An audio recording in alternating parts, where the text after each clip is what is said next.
بسم الله الرحمن الرحيم. الحمد لله رب العالمين والعاقبة للمتقين والصلاة والسلام على سيد الأنبياء والمرسلين سيدنا وحبيبنا وحبيب رب العالمين محمد وعلى آله وأصحابه ومن هدى بهديه إلى يوم الدين. قال الله تبارك وتعالى في كتابه المجيد والفرقان الحميد: فأعوذ بالله من الشيطان الرجيم. بسم الله الرحمن الرحيم. إنما المؤمنون الذين إذا ذكر الله وجلت قلوبهم وإذا تليت عليهم آياته زادتهم إيمانا وعلى ربهم يتوكلون. وعن أبي ذر الغفاري رضي الله عنه أنه قال: سمعت رسول الله صلى الله عليه وسلم يقول: كن عالما أو متعلما أو محبا أو متبعا ولا تكن الخامس، أو كما قال صلی اللہ علیہ وسلم. معزز حاضرین، اسٹیج پر جلوہ فروز علماء کرام، ذمہ داران قوم و ملت، پردانشین خواتین، مائیں اور بہنیں، ملکہ پور سے تعلق اور اس کے اطراف و اکناف سے تعلق رکھنے والے نوجوانان ملت، ہم جس دور سے گزر رہے ہیں اس کو دور فتن کہا جاتا ہے، فتنوں کا زمانہ کہا جاتا ہے. میرے اور آپ کے آقا احمد مصطفیٰ محمد مجتبیٰ صلی اللہ علیہ وسلم نے امت کو آپ کی بعثت سے لے کر قیامت تک جتنے بھی حالات امت پر آنے والے ان تمام کے تمام حالات میں کس طرح سے زندگی گزارنا اور کیسے ایمان کو بچا کر اپنی قبر تک انسان جائے، اس پورے نظام کو امت کو سمجھائے. اسی لیے رسول اللہ صلی اللہ علیہ وسلم نے ایک موقع پر ارشاد فرمایا: ترکتکم علی محجۃ بیضاء لیلها ونہارها سواء،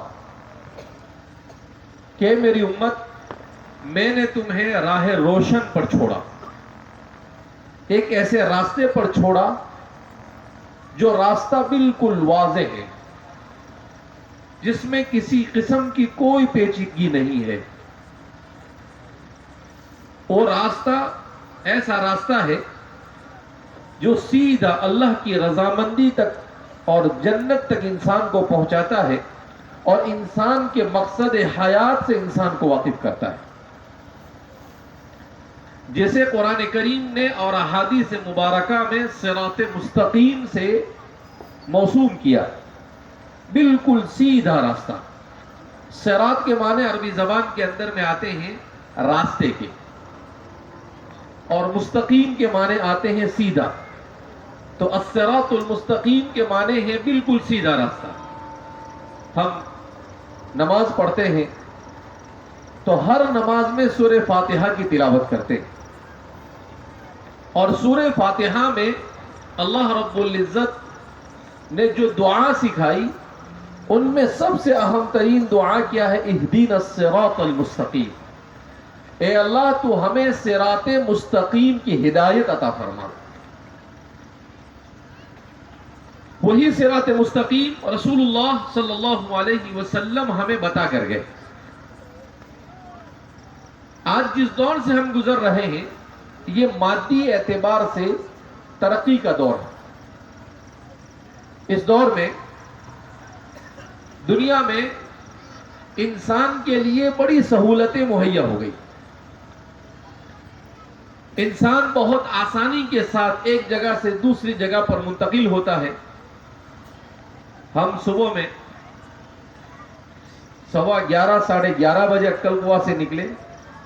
میں سمجھتا ہوں 250-300 کلومیٹر کا سفر ہوگا، 350 کلومیٹر کا سفر ہوگا. تو ہمارے والد صاحب کے ساتھ رہتے تھے کالو بھائی، وہ کہنے لگے 10 بجے نکلنا تھا، حضرت 11 بج گئے اور لیٹ ہوئے تو ہم وقت پر وہاں پہنچیں گے نہیں. لیکن اللہ رب العزت نے کتنی سہولتیں فراہم کی کہ اسلام میں مسافت سفر بیان کی کہ مسافت سفر کیا ہے؟ 48 میل. رسول اللہ صلی اللہ علیہ وسلم کے زمانے میں میل چلتا ہے، جس کو ہمارے زمانے کے اعتبار سے علماء نے کہا کہ کتنا ہوتا ہے؟ 77.5 کلومیٹر. اچھا، یہ 77.5 کلومیٹر اور 48 میل، پہلے زمانے میں لوگوں کو 77.5 کلومیٹر کو طے کرنے کے لیے کتنا وقت لگتا تھا؟ 3 دن لگتے تھے. کتنے دن لگتے تھے؟ 3 دن. تب جا کر وہ 77.5 کلومیٹر کی مسافت طے کر پاتے تھے. اور آج 350 کلومیٹر کا سفر ہم نے طے کیا. ہم تقریباً 4:15 بجے ملکاپور پہنچ گئے. 11:15 بجے نکلے وہاں سے. 12:15, 1:15, 2:15, 3:15 اور 4:15. کتنے گھنٹے لگے؟ 5 گھنٹے. ہوائی جہاز میں انسان سفر کرتا ہے تو جو سفر پہلے لوگوں کو کرنے کے لیے مہینوں لگتے تھے. ہمارے والد صاحب کے پھوپھا تھے، ان کو ماسٹر پھوا جی سے ہمارے گاؤں کے اندر میں یاد کیا جاتا تھا. بڑے نیک سالے تھے. تو ایک دن وہ مجھے کہنے لگے کہ میں تمہارے دادا سے بڑا ہوں. میں تمہارے دادا سے بڑا ہوں. تقریباً 100 سال کے قریب ان کی عمر ہوئی. اس کے بعد ان کا انتقال ہوا. تو کہنے لگے میں نے تمہارے دادا کو دیکھا، تمہارے پردادا کو دیکھا، اور تمہارے دادا کے دادا کو بھی دیکھا. تمہارے دادا کے دادا کو بھی دیکھا. ان کا نام محمد تھا. پھر وہ کہنے لگے کہ یہ جو دین کی خدمت آپ لوگوں سے اللہ لے رہا ہے، یہ ان آپ کے آباء و اجداد کی نیکیوں کا ثمرہ ہے. پھر انہوں نے قصہ سنایا جو میں نے پہلی مرتبہ سنا ان کی زبان سے اور کسی سے نہیں سنا تھا. تو انہوں نے مجھے کہا کہ آپ کے دادا محمد، وہ 1910-15 کے اطراف و اکناف میں کسی زمانے میں ان کو حج کرنے کا شوق ہوا. اب اس زمانے میں کہاں ہوائی جہاز تھے، ابھی پانی کے جہاز میں جاتے تھے لوگ یا پیدل سفر کرتے تھے. تو کہاں انہوں نے تیاری کی اور تیاری کر کر دادی کے ساتھ وہ حج کے لیے سفر میں پیدل نکل گئے اور اپنے گاؤں سے لے کر مکہ تک کا پیدل سفر کیا. حالانکہ کافی عمر ہو چکی تھی. کہا اس وقت ان کی عمر تقریباً 65-70 سال کی عمر ہوگی. اور پھر وہاں سے مدینہ گئے. کہا مدینہ میں کچھ لوگ ملے اور کہا کہ ہمارے ساتھ سواری پر سوار ہو جاؤ. کہا نہیں، میں نے نیت کی ہے کہ میں پیدل حج کروں گا تو پیدل حج کروں گا، میں سواری پر نہیں سوار ہوں. کہا کہ مکہ سے مدینہ بھی پیدل گئے، پھر مدینہ سے واپس پر اپنے ملک. کہا ان کو تقریباً 1.25 سال لگا تھا حج پر گڑائے. 1 سال اور 3 مہینے یا اس سے زیادہ عرصہ لگا وہ حج پڑھ کر آئے. تو کہنے لگے کہ ان لوگوں کی نیکیاں، کہا آپ کے دادا، وہ آپ کے یعنی میرے پردادا کے بھی ابا، میرے والد کے پردادا، کہا کہ وہ بھی نیک سالے، تہجد گزار، پہلی صف میں ہمیشہ نماز پڑھنا، کبھی تکبیر اولیٰ فوت نہ ہونا. ان کے بیٹے ابراہیم کہا ان کا بھی یہی حال. اس کے بعد ان کے بیٹے اسماعیل کہا ان کا بھی یہی حال. تو اللہ رب العزت نے آپ کے والد کو اپنے ان آباء و اجداد کی نیکی کی برکت سے دین کی خدمت کے لیے قبول کیا. کہا ان لوگوں میں ہم نے 2 وصف دیکھے. ایک تو یہ کہ دینداری تھی، نماز کا بڑا اہتمام، اور ساتھ ساتھ میں دن میں کبھی بھی ان کے سامنے سے گزرو وہ گھر میں بیٹھے بیٹھے قرآن کی تلاوت کرتے ہیں. جب 3 پشتوں کے اندر میں قرآن کی تلاوت کرنے والے، پورا دن قرآن کی تلاوت کرنے والے گزرے تو اللہ نے ان کی نسلوں میں خادم القرآن پیدا کیا. تو ان کو خادم القرآن کا جو لقب ملا، اس میں کوئی شک نہیں. آپ کا اخلاص، آپ کی جد و جہد، آپ کی محنت، قرآن سے آپ کا لگاؤ. مگر اس کو کہتے ہیں نا ہمارے زمانے کی لینگویج کے اندر میں کہ ان کے ڈی این اے میں قرآن آیا کہ اللہ رب العزت نے قرآن کی خدمت کے لیے منتخب کیا. میں نے آپ کے سامنے قرآن کریم کی جو آیت کریمہ پیش کی تو اس آیت کریمہ میں اللہ یہ فرماتے ہیں انما المؤمنون الذین اذا ذکر اللہ وجلت قلوبهم. کیا مومن کس کو کہتے ہیں؟ امام ابن کثیر فرماتے ہیں سیدنا حضرت عبداللہ ابن عباس فرماتے ہیں کہ اس آیت کریمہ میں مومن کامل اور مومن ناقص کا فرق بیان کیا جا رہا ہے. انما المؤمنون ای انما المؤمنون الکاملون. کہا کامل مومن کون ہے؟ الذین اذا ذکر اللہ، کہ جب ان کے سامنے اللہ کا ذکر کیا جائے وجلت قلوبهم، تو اللہ کے خوف سے ان کے دل تھرانے لگے. سیدنا حضرت عبداللہ ابن عباس رضی اللہ تعالیٰ عنہ فرماتے ہیں کہ اگر اللہ کے ذکر کرنے، اللہ کا ذکر ہو کسی مجلس میں اور مومن بیٹھے ہوئے ہو اور اللہ کا ذکر ہونے کے باوجود ان کے قلوب پر کوئی اثر نہ ہو تو کہا ایسے لوگوں کو کہا جائے گا کہ المؤمنون الناقصون، یہ ادھورے مومن. امام بغوی فرماتے ہیں بعض حضرات نے کہا کہ اللہ کا ذکر ہونے کے باوجود بھی اگر انسان کی طبیعت پر اس کا کوئی اثر نہ ہو تو کہا اس شخص کو منافق کہا جائے گا. اگر ایسی تفسیر دیکھنے جائے تو آج ہم کیا کہیں گے اپنے آپ کو؟ اسی لیے حضرت اسماء بنت ابی بکر صدیق رضی اللہ تعالی عنہا، ان سے ایک مرتبہ کسی نے پوچھا کہ اسماء، حضرات صحابہ قرآن کریم کی تلاوت کیسے کرتے تھے؟ ان پر کیا کیفیت ہوتی تھی جب وہ قرآن کریم کو پڑھتے تھے؟ تو حضرت اسماء ذات النطاقین رضی اللہ تعالی عنہا فرماتی ہے، روتے ہوئے فرماتی ہے، کیا تم نے قرآن نہیں پڑھا؟ کہا ہم نے پڑھا ہے قرآن. کہا سورۃ الانفال پڑھی تم نے؟ کہا ہاں سورۃ الانفال پڑھی ہم نے. کہا سورۃ الانفال میں تو اللہ نے بیان کیا ہے انما المؤمنون الذین اذا ذکر اللہ وجلت قلوبهم. کہا کہ صحابہ جب قرآن پڑھتے تھے تو ان کے بدن پر کپ کپی طاری ہو جاتی تھی، ان کی آنکھوں سے آنسو بہتے تھے اور ایسا محسوس ہوتا تھا کہ شاید قرآن کریم کی روحانیت کی برکت سے اور اللہ کے خوف کی برکت سے یہ ان کی آخری تلاوت ہوگی، اب یہ دوبارہ تلاوت نہیں کر پائیں. کہ ایسی کیفیت ان پر قرآن کی تلاوت کے وقت طاری ہو جاتی تھی.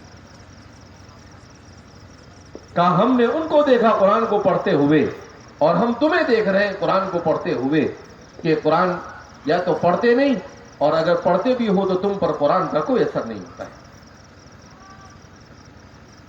تو آگے قرآن کریم نے کہا وجلت قلوب وَإِذَا تُلِيَتْ عَلَيْهِمْ آیَاتُ، اور جب مومن کے سامنے قرآن کریم کی آیتوں کی تلاوت کی جائے، اسے پڑھ کر سنایا جائے، زَادَتْهُمْ ایمانا، تو قرآن کریم کی ان آیتوں کو سن کر اس کے ایمان میں اضافہ ہوتا ہے. کہا کہ ضروری ہے فتنوں کے اس دور میں ہم اس بات کو سمجھیں کہ ہمارے سامنے چیلنج کیا ہے؟ ہمارے سامنے چیلنج ہے الحاد اور بے دینی، کفر، شرک، بدعات اور خرافات نے سر اٹھایا ہوا ہے. بد اخلاقی، بد کرداری، خود غرضی، حسد، کینہ، کپٹ، یہ ساری غیبت، جتنی بھی روحانی بیماریاں ہو سکتی ہے وہ ساری بیماریاں ہمارے معاشرے کا جزء لا ينفک بن چکی ہے. شاید باید ہی کوئی ان بیماریوں سے محفوظ ہو. اچھے اچھے لوگ ان بیماریوں میں مبتلا ہیں. کہا اس کا ایک ہی علاج ہے. وہ کیا علاج ہے؟ کہا کہ قرآن کریم کو کثرت سے پڑھنا. حضرت شاہ وسیع اللہ صاحب الہ آبادی نور اللہ مرقدہ، انہوں نے عجیب بات ارشاد فرمائی. انہوں نے کہا کہ ہم ہمارے زمانے میں دیکھتے ہیں کہ لوگ قرآن پڑھتے ہیں مگر قرآن پڑھنے کے بعد بھی ان کی طبیعت پر کوئی اثر نہیں ہوتا ہے. تو ایسا کیوں؟ تو آپ فرماتے ہیں اس کی وجہ یہ ہے کہ حضرات صحابہ، حضرات تابعین اور سلف صالحین یہ قرآن کریم کو جب پڑھتے تھے تو قرآن کریم کے ساتھ ان کو والہانہ عشق اور محبت ہوتی تھی. اس کی عظمت سے ان کے دل معمور ہوتے تھے. اس وجہ سے قرآن کریم ان کے اخلاق پر، ان کے اعمال پر، ان کے عقائد پر اور ان کی پوری زندگی پر اثر انداز ہوتا تھا. ان کا ظاہر اور باطن منور ہو جاتا تھا. ہم لوگ اولاً تو پڑھتے نہیں ہیں، اور اگر پڑھتے بھی ہیں تو قرآن کا اثر ہماری طبیعتوں پر ظاہر نہیں ہوتا ہے. کہا اسی لیے ظاہر نہیں ہوتا ہے کہ ہم محبت اور عظمت سے نہیں پڑھتے. اس کے بعد حضرت شاہ وسیع اللہ صاحب نے عجیب بات ارشاد فرمائی. کہا کہ سب سے پہلا قرآن کریم کا حق یہ ہے کہ اس پر ایمان لا کر اس کی عظمت اور اس کی محبت سے دل کو معمور کیا جائے. اگر قرآن کی عظمت، قرآن کی محبت آپ کے دل میں نہیں ہے اور آپ تلاوت بھی کریں، کہا اس تلاوت سے بھی آپ کو ہو سکتا ہے ثواب مل جائے، مگر آپ کو اس تلاوت کا دنیا اور آخرت میں کوئی خاطر خواہ فائدہ نہیں ہو سکتا ہے. اس کے بعد آپ نے امام زمخشری کے حوالے سے لکھا ہے، امام زمخشری نے کہا کہ قرآن کریم کی تلاوت کے آداب کو بیان کرتے ہوئے کہ قرآن کریم کے پڑھنے کے آداب میں سب سے پہلا ادب یہ ہے کہ قرآن کریم کی تعظیم دل میں ہو، قرآن کریم سے محبت ہو، اور قرآن کریم کو خالق اور مالک کا وہ کلام تصور کرے جس کلام نے انسانی معاشرے میں انقلاب خیر برپا کیا. کہ اس پورے تصور کو اپنے ذہن و دماغ میں بٹھائے اور پھر اس کے بعد قرآن کریم کو پڑھے، تو کہا کہ قرآن زندگی میں انقلاب برپا کر دیتا ہے. اس کے بعد امام زمخشری نے ایک بات لکھی ہے، جان اللہ زمخشری نے لکھا ہے کہ وہ کہتے ہیں کہ ہمارے زمانے کے یہ 3 صدی کے آدمی ہے، یعنی آج سے 1100 سال پہلے.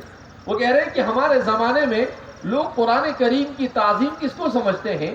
کہا قرآن کریم کو بہترین انداز میں چھاپ لیا، قرآن کو بہترین لکھ لیا، بہترین اس کے اوپر جسدان چڑھا دیا اور اس کو لوگوں کے سامنے صرف بوسہ دے دیا، اس کی تعظیم کر دی. کہا لوگ اس کو تعظیم سمجھتے ہیں؟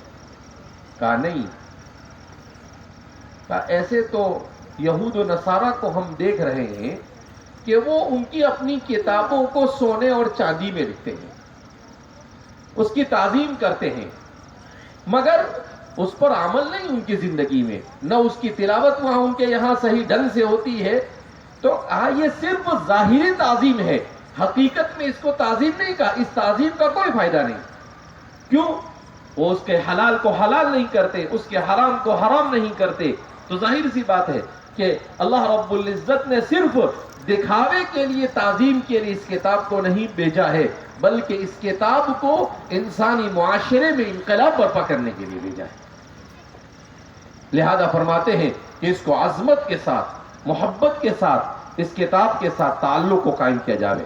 فتنوں کا مقابلہ اسی لیے سیدنا حضرت علی کرم اللہ وجہہ رضی اللہ عنہ فرماتے ہیں کہ ایک مرتبہ اللہ کے رسول صلی اللہ علیہ وسلم نے کثرت سے فتنوں کا تذکرہ کیا. کیسے فتنے ہوں گے؟ رات کی تاریک رات کی طرف فتنے ہوں گے، موسلادھار بارش کی طرف فتنے ہوں گے. اور آپ کہنے لگے ایک زمانہ ایسا آئے گا شراب عام ہو جائے گی، آپ کہنے لگے سود عام ہو جائے گا، حرام روزی عام ہو جائے گی، زنا عام ہو جائے گا، بد اخلاقی عام ہو جائے گی، بے حیائی عام ہو جائے گی. تو اللہ کے رسول صلی اللہ علیہ وسلم یہ ساری چیزیں بیان کرنے لگے. جب آپ صلی اللہ علیہ وسلم کچھ دیر کے لیے خاموش ہوئے تو صحابہ نے پوچھا کہ اللہ کے رسول صلی اللہ علیہ وسلم ایسے زمانے میں ہم کیا کریں؟ اللہ جزائے خیر دے ہمارے صحابہ کو. میرے اور آپ کے جیسے بے حس نہیں تھے، ان کو فکر تھی کہ یار اگر ہمارے ہوتے ہوئے اگر ایسا زمانہ آ گیا تو ہم کیا کریں گے. تو پوچھا اللہ کے رسول صلی اللہ علیہ وسلم ایسے زمانے میں ہم کیا کریں گے، ہمارے لیے آپ کون سا علاج بتاتے ہیں، ہم کیسے مقابلہ کریں گے ایسے فتنوں کا. تو اللہ کے رسول صلی اللہ علیہ وسلم نے کہا کتاب اللہ، اللہ کی کتاب، فیہ نبأ من کان قبلکم وخبر من بعدکم. کہا اللہ کی کتاب ہے، قرآن کریم کو مضبوطی سے تھام لیں. بعض روایت میں وسنت رسولی، اور وہ میری سنت کو بھی اور میری عطر اور میرے خاندان والوں کو بھی. تو اللہ کے رسول صلی اللہ علیہ وسلم نے کہا علاج بتایا کہ قرآن کریم میں پہلی امتوں کے سارے احوال کو بیان کر دیا گیا، قیامت تک آنے والے مسائل کو بھی ذکر کر دیا گیا. بس ضرورت ہے محبت عظمت کے ساتھ اس کی تلاوت کر کر اس کو سمجھنے کی. اس لیے اللہ جزا خیر عطا فرمائے ہمارے بزرگوں کو کہ انہوں نے یہ مدارس قائم کیے، یہ مکاتب قائم کیے، یہ دعوت و تبلیغ کے نظام کو جاری کیا، یہ خانقاہ کے نظام کو جاری کیا. نہیں تو میرے بھائیوں، دوستوں اور بزرگوں، میں اور آپ آج مسلمان بھی نہیں ہوتے.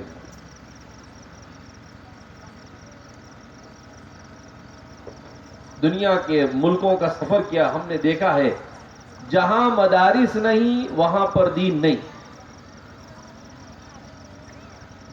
ایسے ملکوں میں جن ملکوں نے اسلام کو دنیا سے ختم کرنے کے پلان بنائے، برطانیہ اور ایسے ملکوں نے، ان ملکوں میں جاؤ تو آپ کو اسلام نظر آئے گا، مگر جہاں 100% مسلمان ہیں وہاں جاؤ تو وہاں آپ کو اسلام نظر نہیں آئے. میں جب آج سے 1-1.5 سال پہلے برطانیہ گیا، پہلی مرتبہ جب میں وہاں گیا تو کچھ علاقے سے گزرے تو دیکھا اس علاقے کے میں سے گزرنے کے بعد ایسا لگتا تھا کہ یہ تو مسلمانوں کا ملک لگ رہا ہے. داڑھی، ٹوپی، کرتا، برقعے میں عورتیں، مکمل طور پر مدرسے، مکاتب، بہترین نظام. تو میں نے ان سے کہا کہ بھائی یہی وہ انگریز ہے جنہوں نے صرف ہندوستان سے نہیں پوری دنیا سے اسلام کو ختم کرنے کا پلان بنایا تھا، مگر آج انہی کے ملک کے اندر میں اسلام زندہ ہو گیا ہے. میں نے کہا یہ تو بالکل ایسا لگ رہا ہے جیسے فرعون کے محل میں حضرت موسیٰ کی پرورش ہو رہی ہے. فرعون کے محل میں حضرت موسیٰ کی کیا ہو رہی ہے؟ پرورش ہو رہی ہے. تو اللہ رب العزت اپنے دین کو جب زندہ رکھنے پر آئے گا تو اللہ رب العزت کہیں بھی اپنے دین کو زندہ کرے گا. سعادت مندی ان لوگوں کے لیے ہے جو اللہ کے دین کو زندہ رہنے کا سبب بن جائے کہ اللہ ہمیں استعمال کر لے. اسی لیے میں نے رسول اللہ صلی اللہ علیہ وسلم کی روایت آپ کے سامنے بیان کی. آپ صلی اللہ علیہ وسلم نے ارشاد فرمایا، کیا فرمایا حضور نے؟ کن عالما او متعلما او محبا. حضور فرماتے ہیں یا تو عالم بنو یعنی دین کو پورا سیکھو، او متعلما یا تو دین کو سیکھنے کی کوشش کرو، طالب علم بنو. پھر حضور فرما رہے اگر اس کے لیے آپ کے پاس وقت نہیں مل رہا ہے تو کم سے کم دین کے علم رکھنے والے علماء سے محبت کرو. دین کا علم رکھنے والے علماء سے کیا کرو؟ محبت کرو. اور چوتھی چیز فرمائی کہ ان کی پیروی کرو، دینداروں کی پیروی کرو. اور اخیر میں اللہ کے رسول صلی اللہ علیہ وسلم خامسہ کا ان کے علاوہ پانچواں نہ بننا. تو ہمارے محدثین نے اس کی شرح کی. کیا مطلب اس کا؟ کہ اولاً تو کوشش کرو کہ عالم بنو. عالم نہیں بن سکتے تو جاہل تو نہ رہو، علم کے لیے کوشش کرتے رہو، متعلم اور طالب علم بن کر. کچھ نہ کچھ سیکھ لیا، پورا نہیں سیکھ سکے تو جو لوگ اللہ نے جنہیں علم عطا فرمایا ہے ان لوگوں کے ساتھ محبت کرو.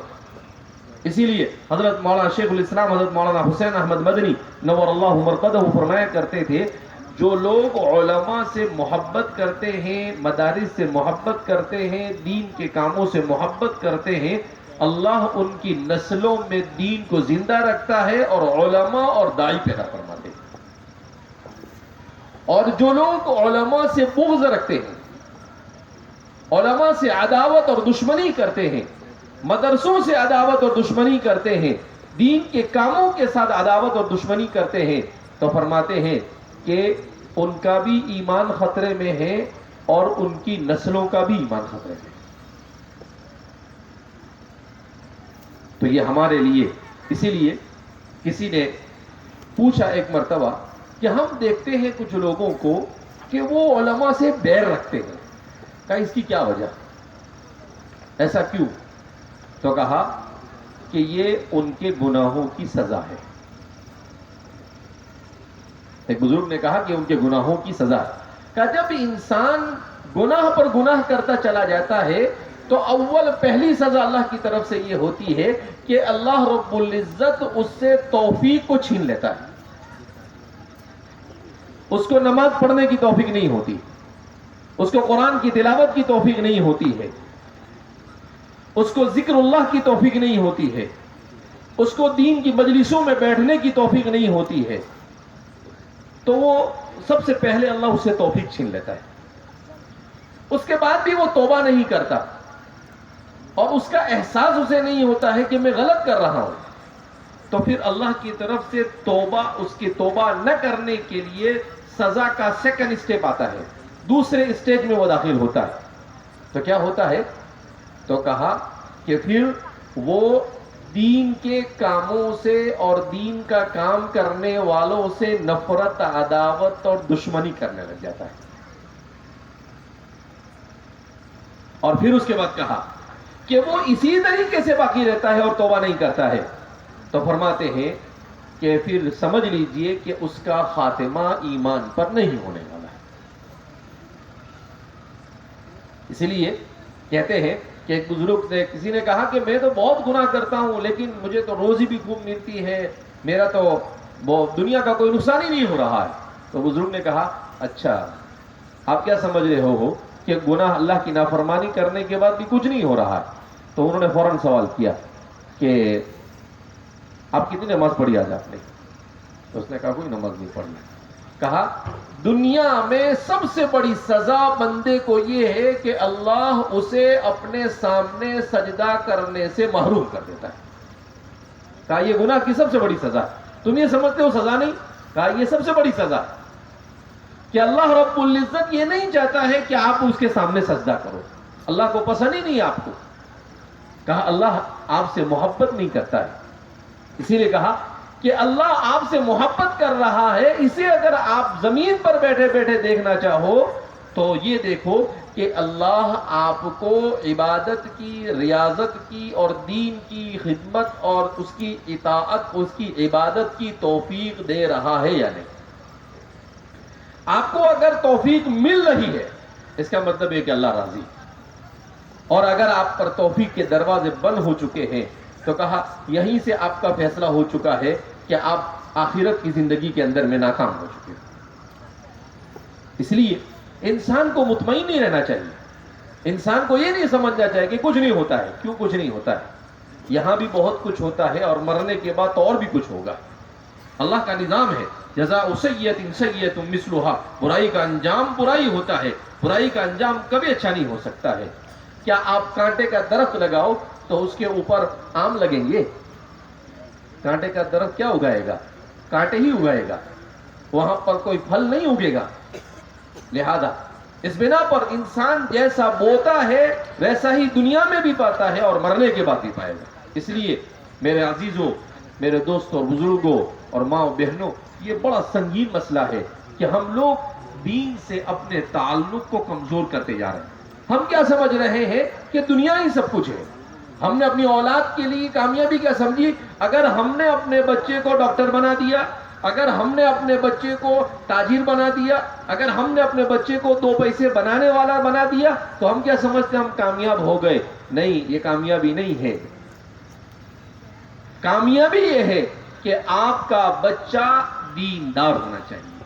اسی لیے ہمارے والد صاحب حضرت مولانا غلام محمد وستانوی نور اللہ مرقدہ وبرد اللہ مضجعہ فرمایا کرتے تھے کہ مسلمان ڈاکٹر بنے, انجینئر بنے, تاجر بنے, سب کچھ بنے, مگر وہ سب سے پہلے سچا اور پکا مسلمان بنے. اگر دین نہیں ہے زندگی میں تو پوری دنیا بھی مل جائے, اس کا کوئی فائدہ مجھے اور آپ کو دنیا اور آخرت میں نہیں مل سکتا ہے. اگر دنیا انسان کے پاس آ جائے, آپ نے بڑا سا بنگلہ بنا لیا, اچھی سی گاڑی لے لی, آپ 2-4 لاکھ کے موبائل ہاتھ میں لے کر گھوم رہے ہیں, آپ بہترین کپڑے پہن رہے ہیں, تو ہم کیا سمجھ رہے ہیں یہی کامیابی ہے. یہ ساری چیزیں تو فرعون کے پاس بھی تھی, یہ تو نمرود کے پاس بھی تھی, مگر آج دنیا میں کوئی انسان انہیں کامیاب کہتا ہے؟ نہیں کہتا ہے. الیوم ننجیک ببدنک لتکون لمن خلفک آیہ. اللہ فرماتے ہیں کہ اس نے تکبر کیا, اللہ کی دی ہوئی دولت کے بعد اللہ کی نافرمانی کی, تو اللہ کیا کہتے ہیں سمندر میں ڈبو دیا اور سمندر نے اس کو منحوس کہہ کر پھینک دیا. کہا کہ یہ منحوس لاسٹ میرے پاس چاہیے بھی نہیں, پھینکو اس کو باہر. زمین میں ڈالا گیا اس کو, تو زمین نے بھی اس کو اکھاڑ کر پھینک دیا. بغیر کچھ لگائے ہوئے حضرت موسیٰ علیہ السلام کا زمانہ رسول اللہ صلی اللہ علیہ وسلم کے زمانے سے تقریباً 1500 سال پہلے کا زمانہ بیان کیا جاتا ہے. 3000 سال کے بعد بھی آج بھی اس کی لاش عبرت کا سامان بنی ہوئی کہ گنہگاروں اور متکبروں کا کیا انجام ہوتا ہے, کافرون کو جا کر دیکھ لو.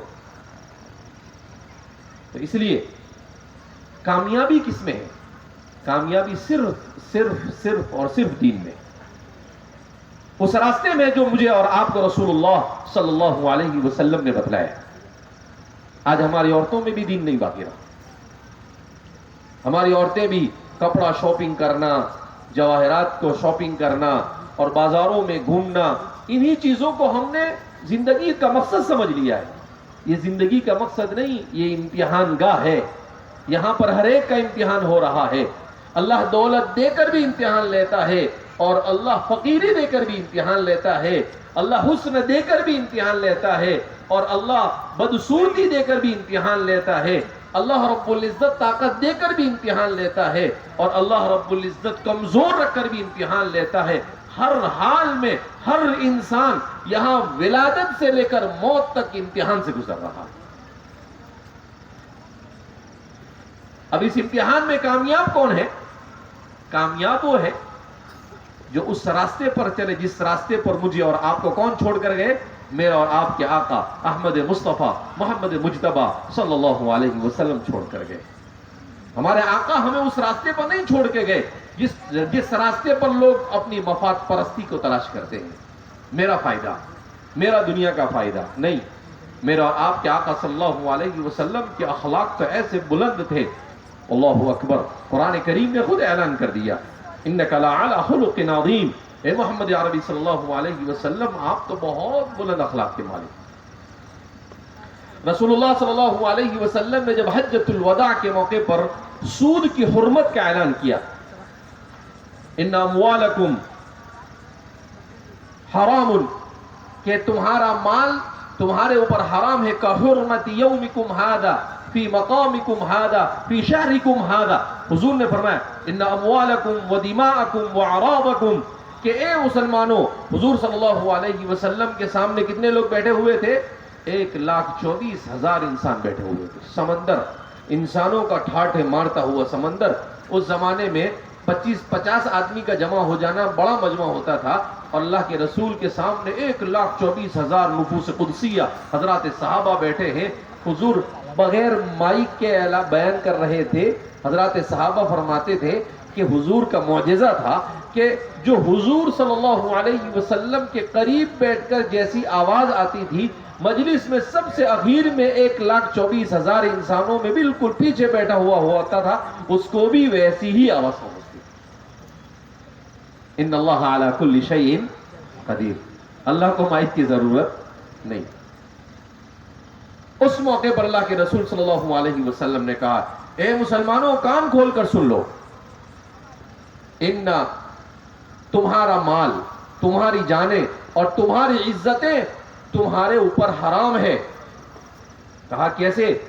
کہا ایسے حرام ہے جیسے آج, یعنی اللہ کے رسول صلی اللہ علیہ وسلم حج کے موقع پر بیان کر رہے ہیں, اور قرآن کریم نے اس کی فضیلت کو بیان کیا, والفجر وليال عشر كحرمت یومکم ھذا. کہا آج کا دن سب سے افضل ترین دن مانا جاتا ہے, عرفہ کا دن. کہا یہ جو جگہ ہے مکہ مکرمہ بقعۃ مبارکہ ہے, کہا سب سے بہترین جگہ ہے, مہینہ بھی بہترین, جگہ بھی بہترین, دن بھی بہترین. کہا اس سے زیادہ افضل اور کہیں کچھ جمع نہیں ہو سکتا ہے. کہا جیسے آج تم کسی کو دھکا مارنے کو بھی اچھا نہیں سمجھتے ہو, کہا کہ پوری زندگی ایک مسلمان نہ اس کی جان کو نقصان پہنچاؤ گے, نہ اس کے مال کو نقصان پہنچاؤ گے, اور قربان جائیے میرے اور آپ کے آقا صلی اللہ علیہ وسلم کے اوپر. آپ صلی اللہ علیہ وسلم نے کہا کہ وہ اول الربا